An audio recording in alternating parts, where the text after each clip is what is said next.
पधार रहे हैं। आज बाप दादा के साथ साथ मधुबन से हम जो योग करते थे 33 करोड़ देवी देवता में से विशेष हमारे बाप समान ब्रह्मा बाबा की मूर्त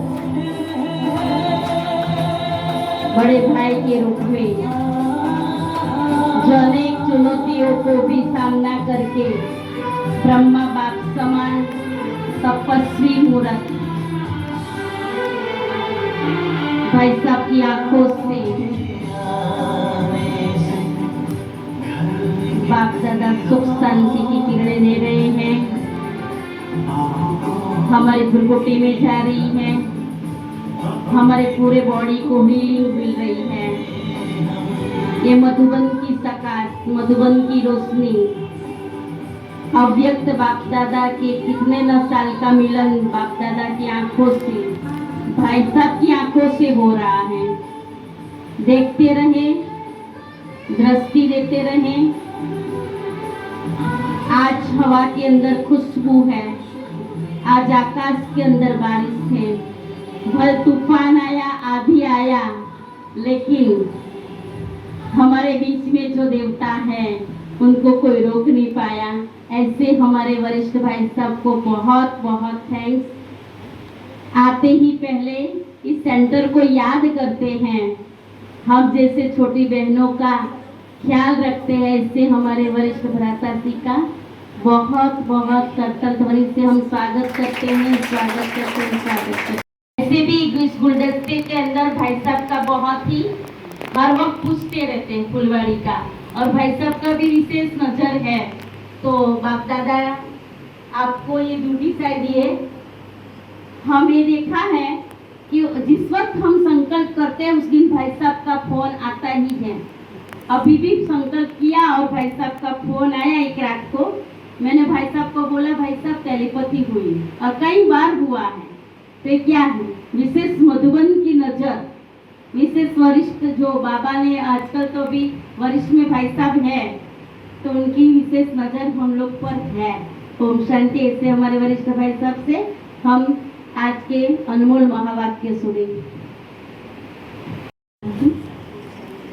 सबका चेहरा देखो कैसे खिल गया है। भाई जी आपको देख करके सबके चेहरे खिल गए। कहा जाता है रौनक दमक उठती है, रौनक दमक उठती है, नूर फैल जाता है जब महफिल में आप सा कोई कदम रखता है। भाई जी आप सा कोई कदम रखता है।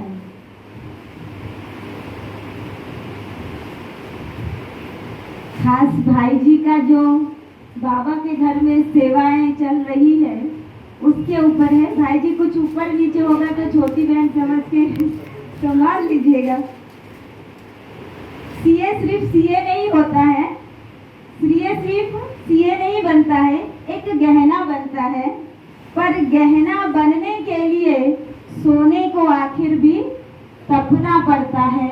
ऐसा सच्चा सोना हमारे भाई जी आज हमारे बीच में पधारे हैं। ओम शांति। सब करतल ध्वनि से भाई जी का स्वागत हो, स्वागत हो, स्वागत हो। ओम शांति।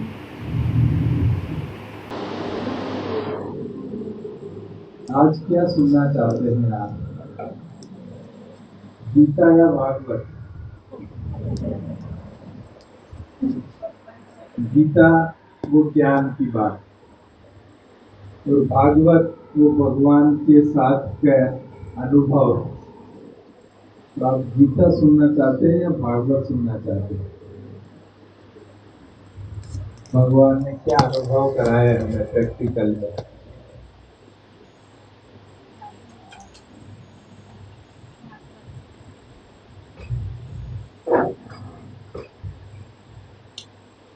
अच्छा, गीता सुनना चाहते तो हम गीता सुनाते हैं।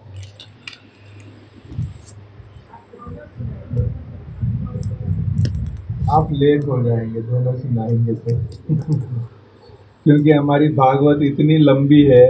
भगवान के साथ इन 34 वर्षों में इतने अनुभव हुए हैं, इतने अनुभव हुए हैं कि सुनते सुनते ही खो जाते हैं उसमें। कैसे भगवान निराकार स्वयं सारा कारोबार करता है। कहते हैं निराकार है, लेकिन वो खुद सब कुछ करता है, उसके कई अनुभव है हमारे पास। तो वो सुनना चाहते हैं?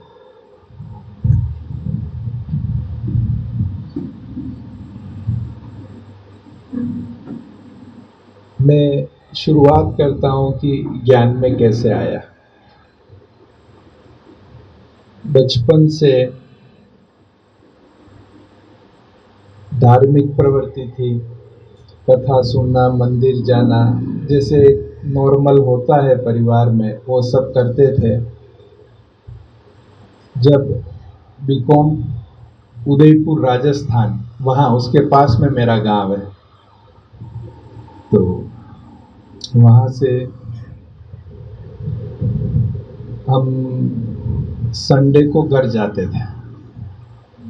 बाकी उदयपुर रहते थे, संडे को घर जाते थे। एक बार जब संडे को घर गए तो माता जी ने कहा कि आपके सगाई के लिए कोई लड़की वाले पिताजी आए थे उनके, लेकिन हमने मना कर दिया कि अभी और पढ़ाई करेंगे आगे, इसलिए अभी हमको नहीं करना है। तो ऐसे तो बात आई गई हो गई, लेकिन मेरे मन में विचार चलने लगा कि अभी तक तो स्टूडेंट लाइफ में थे, अब ये नया एपिसोड चालू हो रहा है, मतलब हम बड़े हो गए हैं, ऐसा लगा कि भाई ये तो फिर सोचने लगे कि भाई शादी क्यों करते हैं, शादी के बाद क्या होता है क्या नहीं होता है। परिवार को देखते थे आपस में कि भाई शादी करके कैसे रह रहे हैं, सब ठीक है। लोग कहते हैं भाई खुश रहें इसके लिए शादी करते हैं, तो वो देखने लगे। हमने कहा खुश तो रहते हैं सब, लेकिन कभी कभी बर्तन भी बजते हैं, सदा खुशी नहीं होती है, कभी बर्तन भी बजते हैं। फिर कोई कहते हैं कि भाई कंपेनियन, लास्ट तक एक दूसरे का साथ निभाएंगे, मदद करेंगे, इसलिए शादी करते हैं। वो भी हमने देखा ठीक है, लेकिन दोनों में से कोई एक जल्दी चला जाता है, वो भी हमने देखा। एक रह जाता है, एक छोड़ के चले जाते हैं, तो दोनों साथ में ही जाए ऐसा भी कम ही होता है। बस ऐसे विचार चल रहे थे क्या करना चाहिए क्या नहीं। इतने में हमारा बीकॉम पूरा हो गया और हम सीए करने के लिए अहमदाबाद आ गए। तो वहाँ हमारे पास थोड़ा टाइम था, अभी शुरू हमारे बीकॉम का रिजल्ट बाकी था, तो थोड़े समय रहता था। तो हमारा एक फ्रेंड था, उसके गीता प्रेस गोरखपुर का पूरा बैग भर के किताबें उसके पास होती थी। बहुत अच्छी किताबें, धार्मिक किताबें, गीता प्रेस गोरखपुर की। तो हम भी पढ़ते थे उसको, बड़ा मजा आता था। उसी दौरान गांधी जी की जीवन कहानी पढ़ने का सौभाग्य प्राप्त हुआ, सत्य के प्रयोग। जब वो पढ़ी तो बहुत तूफान चला मन में, बहुत, कि एक साधारण व्यक्ति इतने बड़े साम्राज्य को कैसे हिला सकता है, कितनी ताकत, साधन, और कोई सेना नहीं, सत्य अहिंसा के प्रयोग से, वैल्यूज से इतने बड़ी सल्तनत को हिला दिया, भगा दिया। मुझे भी जीवन में ऐसा कुछ विशेष कार्य करना है, साधारण जीवन नहीं जीना है कि बड़े हुए, शादी किया, बिजनेस किया, नौकरी की, पैसा कमाया, बंगलो, गाड़ी सब हुआ, फिर एक दिन मर गए। फिर 2 पीढ़ी के बाद बच्चों को भी पता नहीं दादाजी कौन थे। ऐसा जीवन नहीं जीना है, कुछ ऐसा जीना है जिसपे मुझे भी नाज हो, परिवार को भी नाज हो, समाज को भी नाज हो, देश को भी नाज हो। ऐसा कुछ जीवन जीना है मुझे। क्या जीना है वो नहीं पता, क्या करना है वो नहीं पता। अंग्रेज तो है नहीं कि हम आंदोलन करें, लेकिन जो वो धार्मिक पुस्तकें पढ़ते थे तो उसमें आता था कि भगवान का साक्षात्कार करना बहुत टफ है। तो मन में डिसाइड किया कि बस इस जीवन में भगवान का साक्षात्कार करना है। जिस भगवान को बचपन से याद कर रहे हैं, बहुत छोटा था तब हमारे दादाजी मंदिर ले जाते थे, तब से मुझे स्मृति में है कि कैसे राधे राधे करते थे मंदिर में जाके। क्योंकि जिसको बचपन से याद कर रहे हैं वो कहीं तो होगा, किसी रूप में तो होगा, तो मुझे उसका साक्षात्कार करना है, मुझे उससे मिलना है। ये मन में लगन लग गई। अब वो किताबें पढ़ते थे तो उसमें आता था कि अगर भगवान का साक्षात्कार करना हो तो गुरु की मदद से हो सकता है। मैंने कहा चलो गुरु करते हैं। तब तक मैं अहमदाबाद से ट्रांसफर होकर बड़ौदा आ गया था, सीए की पढ़ाई चल रही थी, मैं बड़ौदा आ गया था। तो फिर मैंने एक गुरु किया, गुरु करके गुरु दीक्षा ली, मंत्र लिया, गुरु मंत्र लिया, और बहुत गुरु मंत्र का जाप करना, भगवान को याद करना बहुत ज्यादा हो गया था। घर वाले भी चिंता करने लगे कि आजकल बहुत ज्यादा ही धार्मिक हो गया है, उनको समाचार मिल जाता था तो चिंता करने लग गए। लेकिन मुझे तो लगन लगी थी कि मुझे कैसे भी करके भगवान का साक्षात्कार करना है। एक बार 7 दिन तक गुरु के आश्रम में बंद रह के मौन तपस्या की, साक्षात्कार हो जाए उसके लिए, लेकिन साक्षात्कार नहीं हुआ। फिर मैंने सोचा कि ऐसे घर में बैठ के या सीए करते हुए ऐसे भगवान का साक्षात्कार नहीं होगा। इसके लिए तो घर छोड़ के संन्यास लेना पड़ेगा, हिमालय में जाना पड़ेगा, तपस्या करनी पड़ेगी, तभी साक्षात्कार होगा। तो मन में डिसाइड कर लिया कि अभी घर छोड़ के जाना है। तब तक सीए का एक ग्रुप क्लियर हो गया था और दूसरे ग्रुप का एग्जाम दे दिया था मैंने सोचा अभी 5-10 दिन में समेट के चले जाएंगे। उसी समय बड़ौदा हमारी ऑफिस में कोई बॉम्बे से नया सीए ज्वाइन किया था, तो उसने देखा कि मेरे पास गीता प्रेस गोरखपुर की इतनी बड़ी गीता की किताब मेरे बैग में ही रहती थी, ऑफिस में भी। मुझे 10-15 मिनट मिलता, मैं खोल के उसका 1-2 श्लोक पढ़ के उसको समझ लेता था। उसने कहा आपको गीता पढ़ने में बहुत इंटरेस्ट है? मैंने कहा हाँ, मुझे तो गीता में बहुत इंटरेस्ट है। कहा आपके घर के पास में एक गीता पाठशाला है, आप वहां जाओ, आपको मजा आएगा। मैंने तो ब्रह्मा कुमारियों को देखा भी नहीं था, नाम भी नहीं सुना था, न कभी सेंटर देखा था, कुछ भी पता नहीं। पर मैंने सोचा चलो हम सन्यासी बनने जा रहे हैं, अभी 5-10 दिन की देरी है, तब तक साथ में बैठ के गीता पढ़ेंगे, घर के पास में है तो मैंने एड्रेस लिया और दूसरे दिन में पहुंच गया वहां पे सवेरे सवेरे। तो एक छोटा कमरा था, एक भाई सामने बैठ के कुछ पढ़ रहे थे, सामने 8-10 व्यक्ति बैठे हुए थे और पीछे बाबा का फोटो था। मैंने सोचा ये उनके गुरुजी हैं इनके, तो मैंने भी साष्टांग प्रणाम किया और वहां बैठ गया। फिर वो 2-5 मिनट में उनका पूरा हो गया सत्संग, सब चले गए, मैं बैठा रहा। मैंने वो भाई को पूछा कि भाई मुझे गीता पढ़नी है, तो क्या मैं रोज यहाँ आकर गीता पढ़ सकता हूँ? तो उन्होंने कहा कि हाँ आप आ सकते हो और गीता पढ़ सकते हो, पर आपको 7 दिन का कोर्स करना पड़ेगा। मैंने कहा कोर्स क्या करना, मैंने तो गीता कई बार पढ़ी है, मुझे तो गीता याद है पूरी, कोर्स क्या करना? तो कहा नहीं ये नया ज्ञान है, इसलिए आपको 7 दिन आना है, कोर्स करना है। मैंने सोचा शायद इनको विश्वास नहीं हो रहा है, तो मैंने संस्कृत में गीता के 2-3 श्लोक उनको सुना दिए। तो उन्होंने कहा हाँ अच्छा है, आपको याद है, गीता याद है, पर ये ज्ञान है ना थोड़ा नया है, तो आपको 7 दिन का कोर्स करना है, 1 घंटा रोजाना है। अब कोर्स की तो फीस होती है। मैंने कहा क्या फीस है आपकी, क्योंकि मेरे पास इतने स्टूडेंट लाइफ थे, ज़्यादा पैसे नहीं होते थे एक्स्ट्रा खर्च करें ऐसा। मैंने कहा फीस क्या आपकी? कि नहीं कोई फीस नहीं है, खाली आप आओ और सुनो। मैंने कहा ठीक है।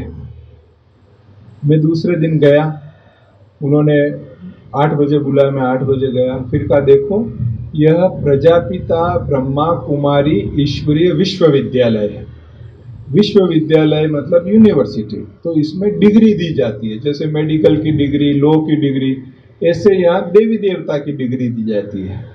और वो डिग्री उन्होंने एक फोटो बताया इस साइज का, लक्ष्मी नारायण, ये लक्ष्मी नारायण का ऐसा बड़ा फोटो, बहुत अच्छा कांच में बनाया हुआ सजाया हुआ फोटो लगाया था 5 फीट का ये ऐसी डिग्री यहाँ दी जाती इस यूनिवर्सिटी में पढ़ने से। अब वो भाई खुद शादीशुदा थे, वो और उनकी युगल दोनों रहते थे, और डिग्री भी लक्ष्मी नारायण की दे रहे थे। तो मैंने उनको पूछा कि आपके यहाँ अगर ये हम कोर्स करते हैं तो क्या शादी करना कंपलसरी है? तो वो एकदम मूंझ गए कि क्या जवाब दे रहे। बोले देखो वो तो आपकी इच्छा हो। मैंने कहा नहीं, मुझे क्लियर करो कि शादी करना कंपलसरी है क्या। मैंने इसलिए पूछा कि मेरा लक्ष्य था परमात्मा का साक्षात्कार करना, और मैं उसके लिए तपस्या कर रहा था। उस समय भी 4 बजे, 3:30 4 बजे उठ के गुरु मंत्र की माला जपना, ये सब करना था। तो शास्त्रों में आता था और गुरु भी बताते थे कि ब्रह्मचर्य व्रत का पालन करने से भगवान का साक्षात्कार जल्दी होता है। तो मैंने डिसाइड किया कि मैं आजीवन ब्रह्मचर्य व्रत का पालन करूंगा। और उस समय तो ऐसा था कि भक्ति में तो ऐसा समझते थे कि शादी करने के बाद ब्रह्मचर्य व्रत का पालन नहीं कर सकते। तो मैंने दूसरी प्रतिज्ञा ली कि मैं इस जीवन में शादी नहीं करूंगा। ये 2 प्रतिज्ञा मैंने गुरु के आश्रम में ली थी, और यहाँ ये लक्ष्मी नारायण बना रहे थे। मैंने कहा ये तो शादी करना कंपलसरी कर रहे हैं। मैंने पूछा नहीं, आप मुझे क्लियर जवाब दो कि आपके यहाँ शादी करना कंपलसरी है क्या। तो डॉक्टर थे, बहुत होशियार थे। उन्होंने कहा कि देखो हम तो भगवान का ज्ञान सुनाते हैं, जो भगवान ने सुनाया है वो ज्ञान सुनाते हैं। शादी करना नहीं करना ये आपका व्यक्तिगत मामला है, आपको करना है तो करो, नहीं करना है तो नहीं करो, लेकिन आप ये कोर्स करो पूरा। मैंने कहा ठीक है। अब कोर्स में पहले दिन आत्मा का बताया, दूसरे दिन परमात्मा का बताया। अब मैंने तो इतने शास्त्र पढ़े थे, उसमें कुछ अलग लिखा था, ये कुछ अलग बता रहे थे। मन में फिर तूफान उठने लगा कि सच्चा क्या, जो मैंने अभी तक पढ़ा, जितना मैंने अभी तक सुना वो सच्चा, या ये जो कह रहे हैं सच्चा। बहुत तूफान उठ रहा था, हलचल हो रही थी, करूं कि नहीं करूं कोर्स। फिर मैंने सोचा चलो अपना तो भक्ति तो चालू ही है अपनी, इनकी बात सुन लेते हैं, क्योंकि इनकी बात मुझे लॉजिक लग रही थी। 2+2 4 जो लॉजिक होता है ना, वो जो सुना रहे थे उसमें लॉजिक लग रहा है। भाई आत्मा ज्योति बिंदु है तो परमात्मा भी ज्योति बिंदु है, आदि आदि जो है बातें मुझे ठीक लगने लगी थी। मैंने कहा चलो सुनते हैं, अपना क्या जाता है, सुन तो लेते हैं। जब 5वें दिन ये सीढ़ी का लेसन कराया,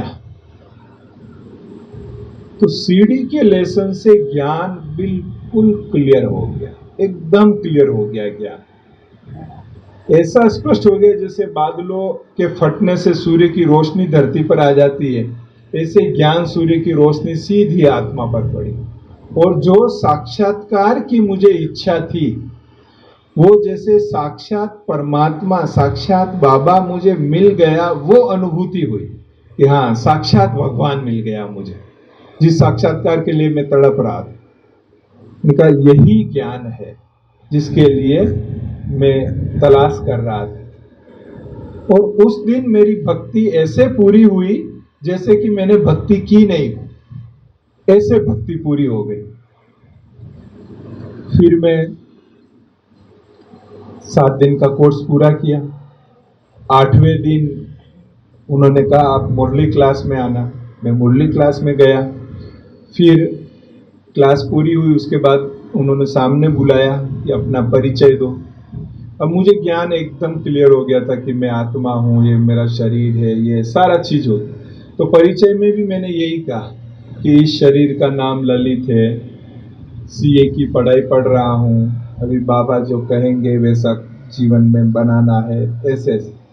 तो उन्होंने कहा अब आपके जीवन का लक्ष्य क्या है। खास प्रश्न पूछा, अब आपके जीवन का लक्ष्य क्या है? तो हमको चूंकि विश्वास हो गया था ज्ञान में पूरा पूरा, तो हमने उसी विश्वास के साथ, दृढ़ता के साथ कहा कि हम सतयुग में पहले जन्म में श्री कृष्ण के साथ, कृष्ण का जो सखा है ना, जो सारा दिन कृष्ण के साथ रहता है, वो सखा का पार्ट हम प्ले करना चाहेंगे। ये मेरे जीवन का लक्ष्य है, और बहुत विश्वास के साथ, और वही विश्वास आज दिन तक कायम है कि मुझे वो पार्ट प्ले करना है।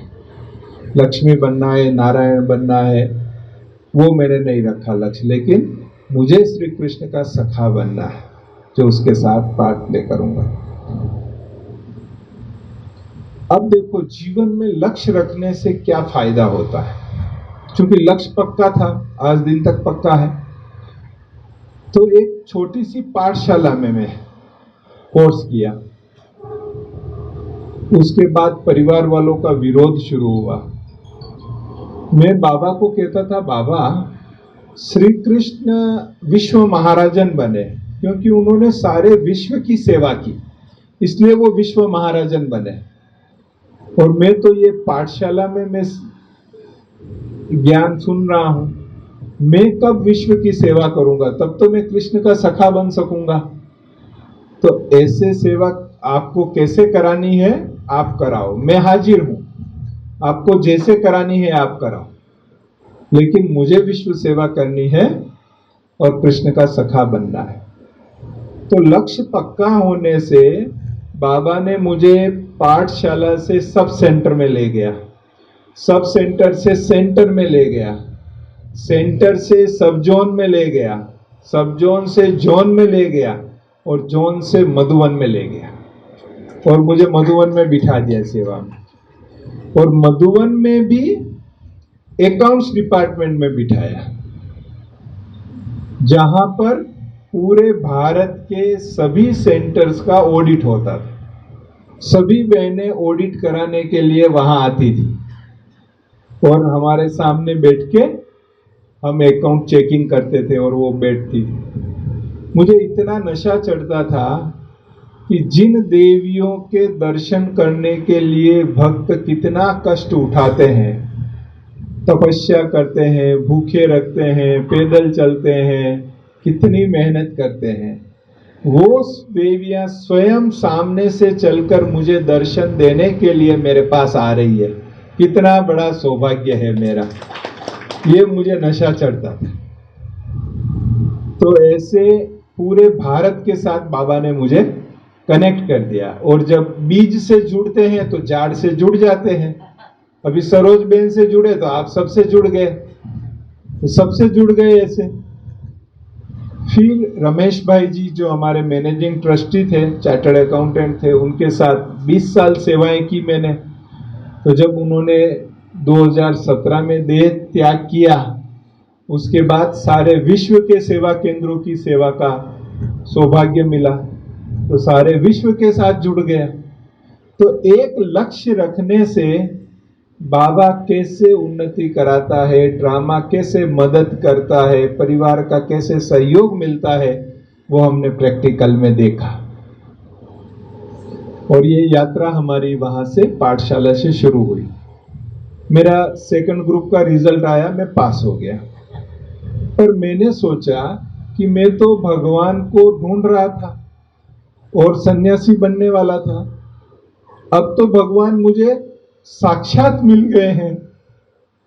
5-10 सेकंड के लिए नहीं, जीवन भर के लिए साक्षात मेरा साथी बन गया है। अब मैं पढ़ाई में क्यों टाइम वेस्ट करूं? तो मुझे पढ़ाई में टाइम वेस्ट नहीं करना है। तो मैंने दीदी को बोला, दीदी अभी मुझे आप सेवा में लगा लो, मुझे पढ़ाई में टाइम वेस्ट नहीं करना है। तो दीदी ने कहा कि देखो, जनरल सेवा कोई भी कर सकता है, लेकिन जो सीए की सेवा है वो सीए ही कर सकता है।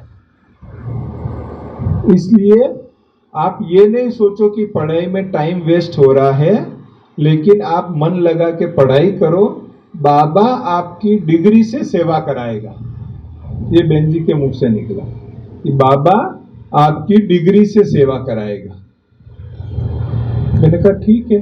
मैं बाबा के कमरे में गया और बाबा को बोला, बाबा बहन जी कह रहे हैं कि आप डिग्री से सेवा कराएंगे, तो इस डिग्री से अगर कोई सेवा करानी हो तो आप डिग्री दे देना, मैं पढ़ाई में टाइम नहीं लगाऊंगा। आप डिग्री दिला देना तो मैं सेवा करूंगा, पढ़ाई में मैं टाइम नहीं लगाऊंगा। मैं और मेरा कजिन दोनों किराए के कमरे में रह के पढ़ाई पढ़ रहे थे। मैं फिर अहमदाबाद शिफ्ट हो गया ज्ञान मिलने के बाद, वहां नौकरी ज्वाइन कर ली थी। तो वो मेरा कजिन 12-14 घंटा बैठ के पढ़ाई पढ़ता था। सीए की पढ़ाई थी, छोटी बात नहीं है। 5-7% रिजल्ट रहता था उस समय। और मैं अमृत वेला, फिर मुरली क्लास, फिर सेवा करना, मेरी जॉब भी चालू थी। रात को आता, सोए सोए भोजन बनाते खाते, फिर सोए सोए पढ़ता, कब नींद आ जाती किताब साइड में गिर जाती। तो मेरा कजिन बोला कि ललित, मैं स्टैम्प पेपर पे लिख के दे सकता हूं, तू सीए में पास नहीं हो सकता। कि मैं इतना 12-14 घंटा बैठ के पढ़ाई करता हूं और तू तो आया न सो गया, ऐसे कोई सीए होगा क्या? देखो भगवान की जो इच्छा। पर जो पढ़ता था वो याद रह जाता था। एग्जाम दिया, हर 6 महीना में एग्जाम होता है, तो एग्जाम दिया तो एक के बाद एक एग्जाम में मैं पास हो गया और सीए हो गया। और मेरा वो कजिन मेरे बाद 6 एग्जाम और दिए उसने, तब वो पास हुआ। बाबा ने मुझे सीए कर बना दिया, पास करके करा दिया। तो एक वंडरफुल अनुभव था कि कैसे बाबा ने सीए में भी मुझे पास करा दिया। और उसमें क्या हुआ, कोई आशीर्वाद कृपा की बात नहीं होती है, लेकिन जब हम भगवान को याद करते हैं, राजयोग का अभ्यास करते हैं, तो हमारे मन से नेगेटिव और वेस्ट खत्म हो जाता है और पॉजिटिव होने से जो पढ़ते हैं वो याद रह जाता है, इसलिए वो एग्जाम में लिख लेते हैं तो पास हो जाते हैं। तो ऐसे बाबा ने अनुभव कराया। लेकिन अब लौकिक परिवार के पेपर चालू हो गए। वो कोई ब्रह्मा कुमारी इसको जानते नहीं थे। अब उनको पता लग गया कि ये कोई ब्रह्मा कुमारी में जाता है, तो इधर उधर से पता लगाया तो उनको कोई नेगेटिव बातें सुनने को मिली ब्रह्मा कुमारी इसके बारे में, तो उनको और चिंता हो गई। इसलिए वो जल्दी से शादी कराना चाहते थे। और क्या था, परिवार में मैं सबसे बड़ा था और सबसे लाडला था। मेरे दादाजी को भी गोद रखा हुआ था, उसके बाद मेरे पिताजी को भी गोद रखा था, और तीसरी पीढ़ी पर पहला जन्म मेरा हुआ था। तो बहुत आशाएं थी परिवार वालों को मेरे से, और पढ़ने में होशियार थे तो और आशाएं ज्यादा हो गई। लेकिन मैं था कि अब मेरा तो लक्ष्य निश्चित था, तो मैं उस तरफ आगे बढ़ रहा था। अब उनका विरोध बढ़ता गया। एक बार तो वो मुझे, मैं जब घर गया, मैं जब गांव जाता था तो गांव में सभा लग जाती थी, मेरा ज्ञान सुनने के लिए, मुझे सुनाने के लिए कि गृहस्थी बहुत अच्छी है, राम की भी गृहस्थी थी, कृष्ण की भी गृहस्थी थी, गृहस्थ में रह के ही सब कुछ हो सकता है, ऐसे ऐसे मुझे सुनाते थे। मैं भी मुस्कुराता रहता था, बैठा रहता था। एक बार मैं गांव गया तो पिताजी ने बोला चलो एक जगह जाना है। बताया नहीं कहाँ जाना है, बोले एक जगह जाना है, तो चलो गया। मुझे बाद में पता चला कि हमारे समाज के गुरु थे, उनका सत्संग चल रहा था, राम स्नेही संप्रदाय है उनका, तो वहां ले गए मुझे, राजस्थान में एक जगह। तो 4-5 बजे का टाइम था। उस समय गुरुजी रूम में बैठे हुए थे, तो हमारे एक रिलेटिव थे, वो हमको उनके रूम में लेके गए। तो गुरुजी ऐसे सोफे पर बैठे थे, हाथ में अनारदाना खा रहे थे, चम्मच से कटोरी में अनारदाना था, खा रहे थे। सबने प्रणाम किया, मैंने भी प्रणाम किया और नीचे हम बैठ गए। तो गुरुजी ने कहा बोलो कहाँ से आना हुआ? तो हमारे वो रिलेटिव थे, उन्होंने कहा कि ये फलाने गांव से आए हैं, ये लड़के ने सीए किया है लेकिन ये शादी नहीं कर रहा है, घर वाले बड़े परेशान है इससे, आप इसको कुछ शिक्षा दो। तो गुरुजी ने मेरी तरफ देखा तो मुझे कहा कि क्या नाम है? तो मैंने कहा शरीर का नाम ललित है। जैसे ही मैंने कहा शरीर का नाम ललित है, उन्होंने वो कटोरी टेबल पे रख दी, क्योंकि ऐसा जवाब आज दिन तक उनको किसी ने दिया ही नहीं था। तो उन्होंने कटोरी वहां रख दी नीचे। बोले क्या करते हो? मैंने कहा मैं ब्रह्मा कुमारीज में राजयोग का अभ्यास करता हूं। अच्छा, ब्रह्मा कुमारीज में? बहुत अच्छा, आपका तो जीवन बहुत अच्छा है, आपकी संस्था तो बहुत अच्छी है, बहुत अच्छी तपस्या है और बहुत निर्मल जीवन है। वो बहुत महिमा करने लगे। बोले एक बार मैं भी आबू रोड में मेरी भागवत कथा थी, तो बड़ी दादी जी आए थे, मुझे शॉल पहना के मेरा बहुत सम्मान किया, और बहुत है, आप लोगों का जीवन तो बहुत ही अच्छा है। मेरे पिताजी सोचे ये ट्रेन कोई दूसरे ट्रैक पे जा रही है, तो कहा महाराज ये घर में बड़ा लड़का है और शादी नहीं कर रहा है, समाज सब ऐसी ऐसी बातें करता है, तो ये शादी करे, इसके लिए आप कुछ बताओ इसे। तो फिर गुरुजी ने पिताजी को पूछा, अच्छा ये बताइए इसमें कितने अवगुण है? तो पिताजी ने कहा कि नहीं, अवगुण तो ऐसे नहीं है। अच्छा ये बताइए इसके कितने दोस्तों में इसके जितने गुण है? पिताजी ने कहा गुण तो बहुत है इसमें, क्योंकि मैंने कोई शिकायत का मौका दिया ही नहीं था। केवल एक ही बात मैं उनकी नहीं मानता था, शादी वाली, बाकी तो मैं उनको सब प्रकार से सुख दे रहा था, उनको मदद कर रहा था, सेवा कर रहा था उनकी। तो उन्होंने कहा, गुरुजी ने पिताजी को, आप बहुत भाग्यशाली हो, आपके घर में योगी बच्चे ने जन्म लिया है और फिर भी वो आपकी सेवा कर रहा है। नहीं तो योगी तो उड़ते पंछी होते हैं, अगर ये कहीं घर छोड़ के चला गया होता तो आप क्या करते? ये तो आपके घर में रह के फिर भी सेवा कर रहा है, आप बहुत भाग्यशाली। और फिर उन्होंने एक बहुत जोरदार बात कही, उन्होंने कहा कि मैं घर से भाग के आया हुआ हूं, मैं घर से भाग के आया हुआ हूं, फिर भी आप लोग मेरी पूजा करते हो, तो ये तो घर में रह के आपकी सेवा कर रहा है, इससे अच्छा भाग्य क्या हो सकता है आप? ऐसे उन्होंने और माता पिता को समझाया।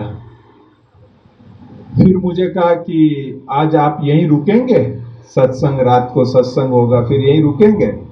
मैंने कहा भले रुक जाएंगे। पिताजी बोले नहीं नहीं, घर पे बहुत जरूरी काम है, तो खाली आपसे मिलना था इसलिए आए, और हमको वापिस अभी जाना है, बहुत जरूरी काम है।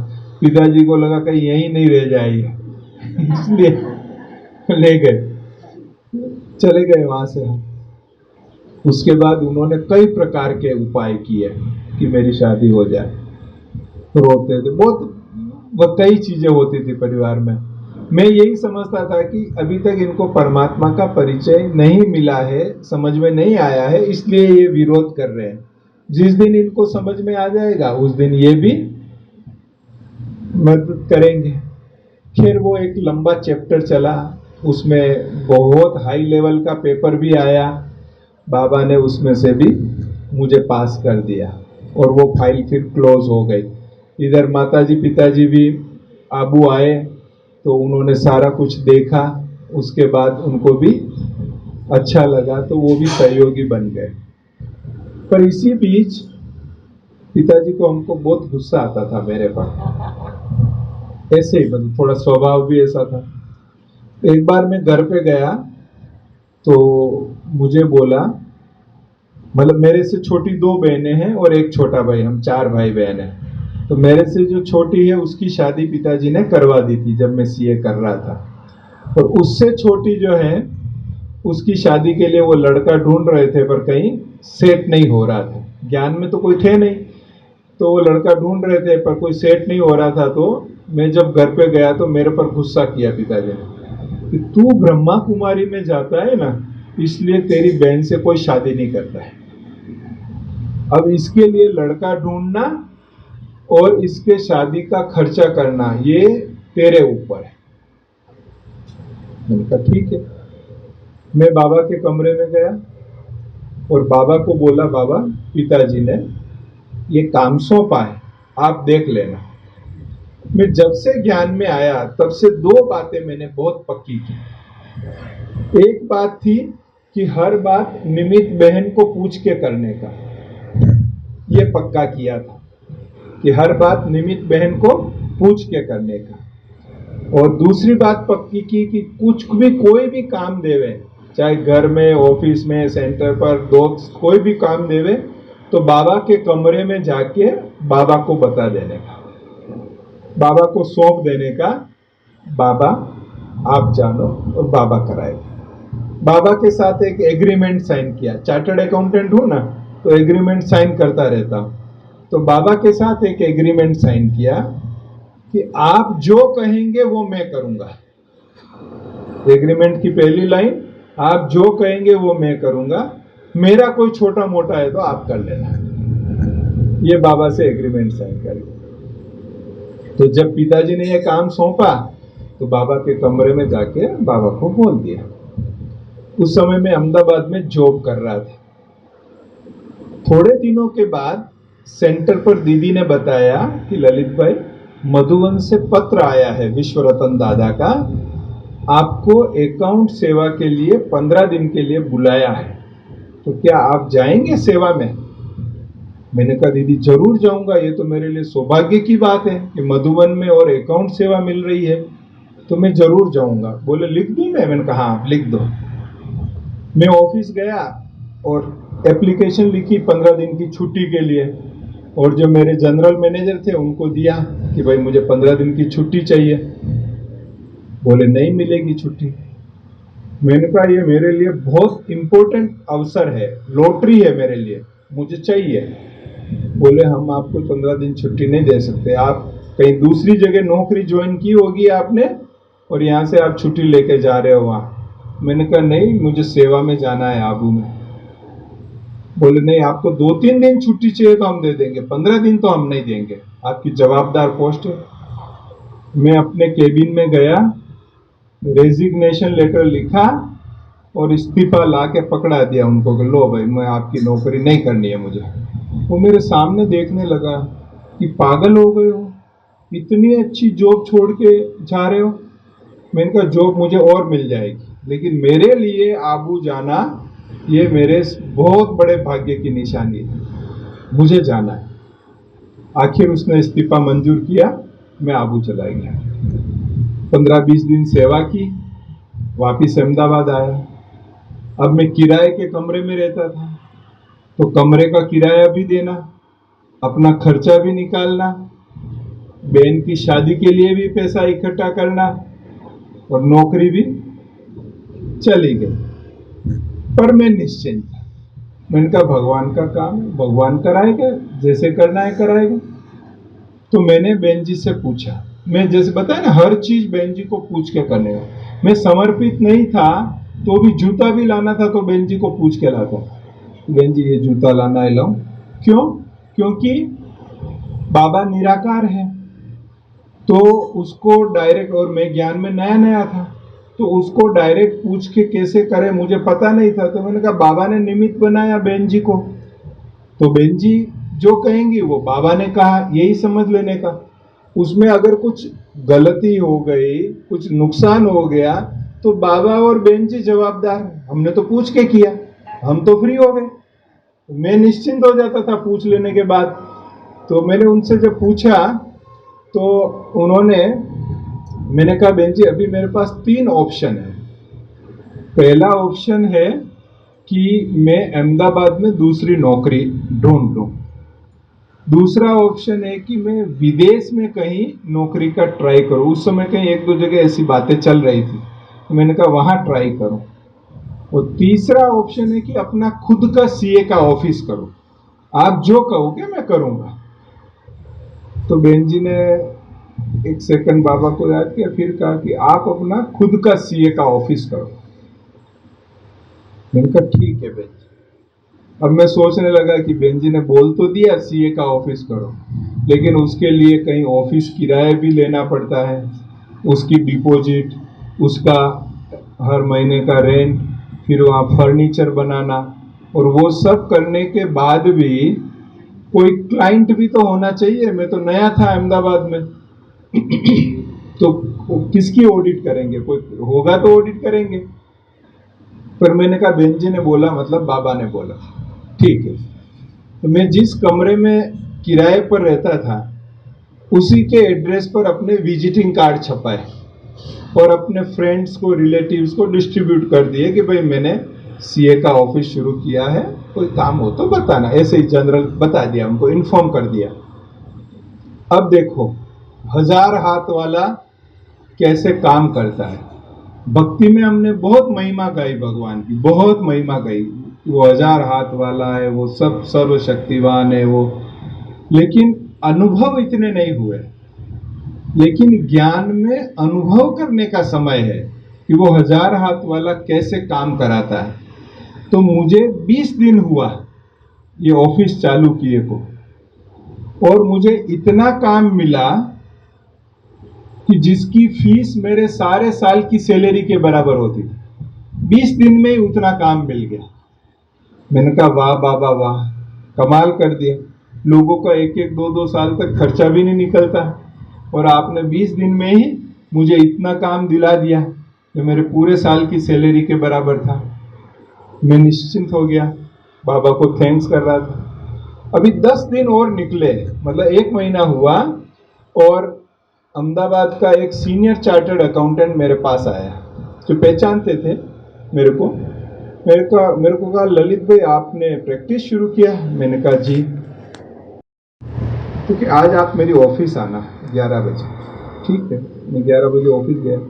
उन्होंने कहा कि देखो मेरे पास बहुत काम है, मेरा काम बहुत बढ़ रहा है, मेरी उम्र भी बढ़ रही है, मेरा लड़का सीए कर रहा है, लेकिन वो कब हो पाएगा मुझे नहीं पता है। अगर आप मुझे पार्टनर के रूप में ज्वाइन करते हैं तो मैं आपको इतना % शेयर दूंगा। अब वो बहुत पुरानी और नामी फर्म थी। मैंने कहा अब अगर पुरानी किसी फर्म में पार्टनर बनना हो तो उसको गुडविल का पैसा देना पड़े, तब पार्टनर बन सकते हैं। मैंने कहा भाई साहब मेरे पास तो आपको देने के लिए कुछ भी नहीं है, मैं कैसे पार्टनर बन सकता हूँ। कहा अरे आप चार्टर्ड अकाउंटेंट हो, आप बैठो ऑडिट चालू करो, और इसी महीने से मैं आपको इतना % शेयर दूंगा। मैंने कहा ठीक है, मैं शाम को बताता हूँ। मैं बेन जी के पास गया फिर बेन जी को पूछा कि ऐसी ऑफर आई है पार्टनरशिप की, मैं करूं या नहीं करूं। तो बेन जी ने कहा आप कर लो। तो मैंने वो फर्म ज्वाइन की। अब जिस महीने में मैंने फर्म ज्वाइन की उसी महीने में वहां एक नया सोर्स ऑफ इनकम शुरू हुआ, और उसमें मेरा शेयर ही बहुत बड़ी रकम आती थी हर महीने। और 8-9 महीने में तो बहन की शादी के लिए पैसा चाहिए, वो सब इकट्ठा हो गया 8-9 महीने में। मैं 5 साल भी नौकरी करता तो उतना पैसा इकट्ठा नहीं होता।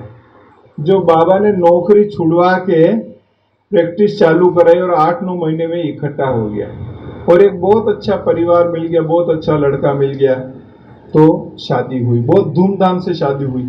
सारा खर्चा तो मुझे ही करना था, तो किया। पिताजी सोचे कि इसके पास पैसे कहाँ से आए, इसकी तो नौकरी भी छूट गई थी, अभी तो प्रैक्टिस शुरू की है, इसके पास इतना पैसा कहाँ से आ गया। उनको क्या पता 1000 हाथ वाला कैसे काम करता है, उनको तो दिखाई नहीं देता है। तो 1000 हाथ वाला जो है, हमको पता है कि वो कैसे काम कर रहा है। बहुत अच्छी शादी हुई। जब शादी पूरी हुई तो घर पे सब बैठे थे, तो वो लड़के के पिताजी ने हमारे पिताजी को कहा कि अपने आपस में कोई परिचय नहीं था, फिर भी हम आपकी बेटी को ले जा रहे हैं। आपको पता है हम क्यों ले जा रहे हैं आपकी बेटी को? तो हमारे पिता, मैं भी बैठा था वहीं, तो हमारे पिताजी ने कहा कि आप बताइए क्या कारण है। कहा जब पहली बार आप और ललित जी लड़का देखने के लिए हमारे घर आए थे, और ललित जी का जो परिचय हमें मिला था, तब मेरे मन में हुआ कि जिस घर में ऐसा धार्मिक प्रवृत्ति वाला भाई हो, उसकी बहन कितनी अच्छी होगी जो हमारे घर को संभालेगी। इसलिए हम आपकी लड़की को ले जा रहे हैं। मेरे पिताजी ने क्या ताना दिया था मुझे कि तुम ब्रह्मा कुमारी में जाता है इसलिए तेरी बहन से कोई शादी नहीं करता, और बाबा ने रिप्लाई क्या दिलाया उनको कि ये ब्रह्मा कुमारी में जाता है इसलिए इसकी बहन को हम ले जा रहे हैं। ये भगवान के काम करने का तरीका है कि जब हम उस पर विश्वास करते हैं और जब हम उसको सौंप देते हैं तब वो इतनी अच्छी रीति से सब कुछ कराता है जिसकी हमने कल्पना भी नहीं की होती। इतना अच्छी रीति कराता है। मैं जब भक्ति करता था और गीता पढ़ता था तो उसमें एक श्लोक आता है, उस श्लोक ने ही मुझे भगवान पर समर्पित कर दिया था भक्ति में। वो श्लोक है, अनन्यस चिंतयन्तो माम ये जना पर्युपास्ते तेषाम नित्याभियुक्तानाम योगक्षेम वहाम्यहम्। उसका मतलब है कि जो भगवान कह रहे हैं कि जो अनन्य भाव से मेरा चिंतन करता है उसकी समस्त जवाबदारी मेरे ऊपर है, उसका योगक्षेम मैं वहन करता हूं। योगक्षेम का अर्थ है अप्राप्ति की प्राप्ति कराना, प्राप्ति की रक्षा करना। वो भगवान कह रहा है कि वो मेरी गारंटी, मैं वहन करता हूं, वहन कराता नहीं हूं, वहन करता हूं। खुद ऐसा कह रहा है कि करता हूं। मैंने जब उस श्लोक का अर्थ समझा, मैंने कहा ये तो कमाल है, भगवान इतनी बड़ी गारंटी ले रहा है और शर्त क्या रखी है, अनन्यस चिंतयन्तो माम, जो अनन्य भाव से मेरा चिंतन करेगा उसकी समस्त जवाबदारी। मैंने कहा ये तो बड़ा सस्ता सौदा है, केवल उसको याद करना बस, बाकी तो जो काम कर रहे हैं सब करना है, केवल उसको याद करना है और बाकी सारी जवाबदारी उसकी। मैंने भक्ति में ही वो सौदा कर लिया कि हमको ये मंजूर है। और भक्ति में चूंकि भगवान का इतना परिचय नहीं था तो भावना थी केवल, लेकिन यहाँ तो फिर प्रयोग करने का मौका मिल गया, हर काम उस पर छोड़ देने का, हर काम उस पर छोड़ देने का, और वो बेस्ट में बेस्ट करे। मैं जिस मकान में किराए पर रहता था वो बाबा के एक बच्चे का था, नीचे वो और उनकी युगल रहते थे, ऊपर उनकी बहन का हिस्सा था, वो गांव में रहते थे तो मुझे किराए पर दिया हुआ था। एक दिन वो भाई ने बोला कि ललित भाई, वो बहन का पोता जो है ना उसका कॉलेज में एडमिशन हो गया है, वो 15 दिन बाद सारा सामान लेके यहाँ आएगा, तो आपको कमरा बदलना है, कमरा चेंज करना है, आप थोड़ा देख लेना। उनका ठीक है। मैं फिर बाबा के कमरे में गया, बाबा को बोला बाबा कमरा देखना है, आप देख लेना। मैं तो वो जो कहता है वो मैं कर रहा हूं, बहन जी कहते हैं हाँ जी करके सेवा में रात दिन लगने का, बाकी वो जाने थे। मैंने कोई कमरा नहीं देखा, देखने भी नहीं गया मैं कोई। वो भाई ने 1-2 कमरे और बताए तो कुछ कारण से पसंद नहीं आए तो नहीं लिया। 13 दिन गुजर गए थे, 14वां दिन था, दूसरे दिन तो वो सामान लेके आने वाला था। मैं मुरली क्लास से नीचे उतरा तो दीदी ने कहा, सेंटर इंचार्ज दीदी ने, कि ललित भाई आपको कमरा चेंज करना है। वो भाई कह रहे, मैंने कहा जी चेंज करना है। कब करना है? मैंने कहा आज ही करना है। कहीं देखा है? मैंने कहा नहीं देखा। हंसने लगे दीदी कि कमरा चेंज करना है, आज ही करना है, देखा भी नहीं है और चिंता भी नहीं है। कमरा ऐसा तो नहीं है 1000 रुपया 5000 रुपया जेब में लेके गए और कमरा ले लिया कहीं पे। उसके लिए देखना, पसंद करना, कई चीजें होती है, तो इसको कोई चिंता नहीं। हंसते हंसते वो अंदर गए सेंटर में, उनके कमरे में से एक की चेन लेके आए, उसमें 8-10 चाबियां थी, लाके मेरे हाथ पे रखा कि ये 8-10 कमरों का 3 मंजिला एक बिल्डिंग है, पूरा खाली पड़ा है, आप संभालो इसको। लाके मेरे हाथ पे रख दिया। मुझे कितना चाहिए था? एक कमरा किचन चाहिए था। बाबा ने क्या दिया? 8-10 कमरों का पूरा बिल्डिंग ही सौंप दिया। लेकिन कब सौंपा?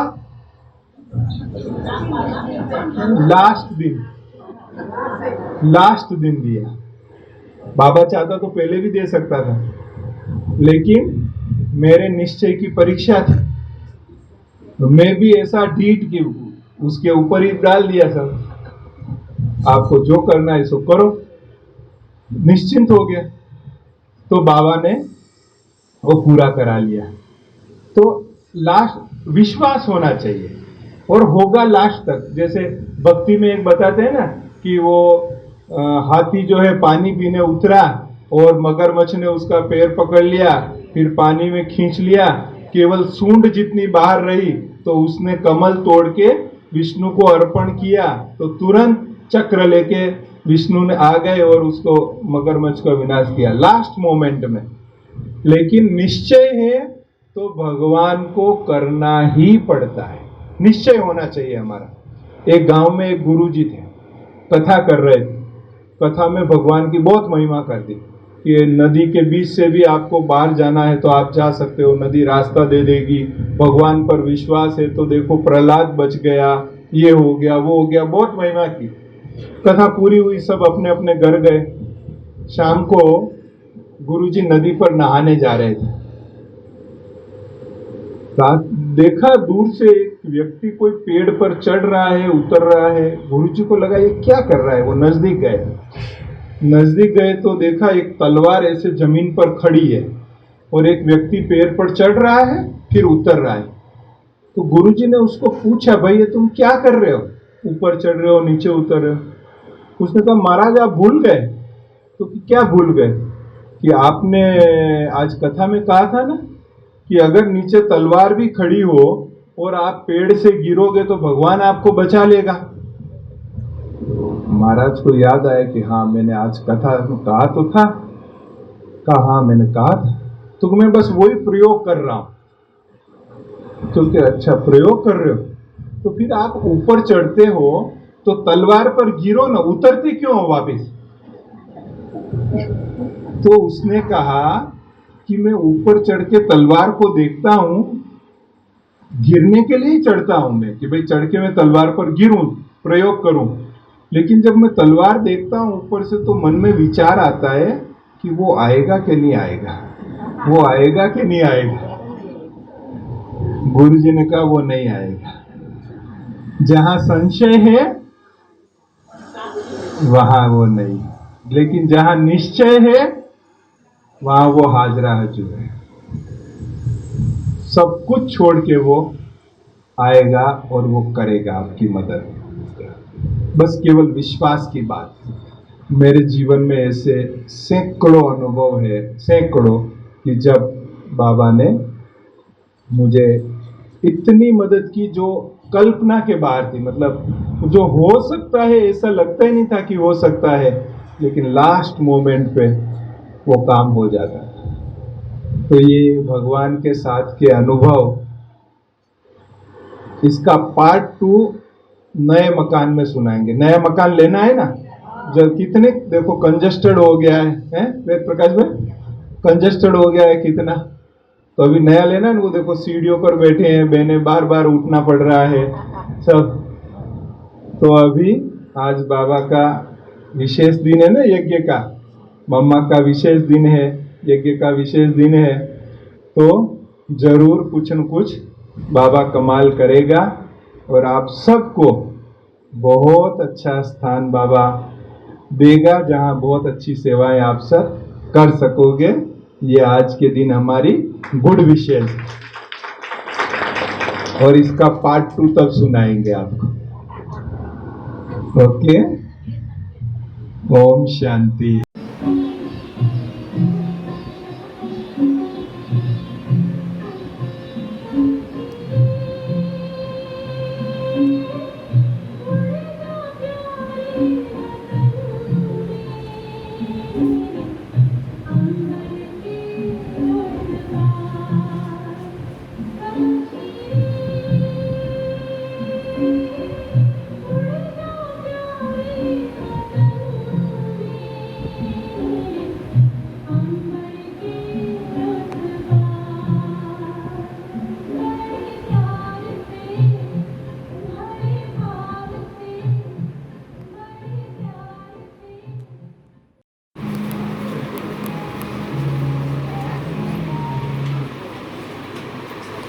के लिए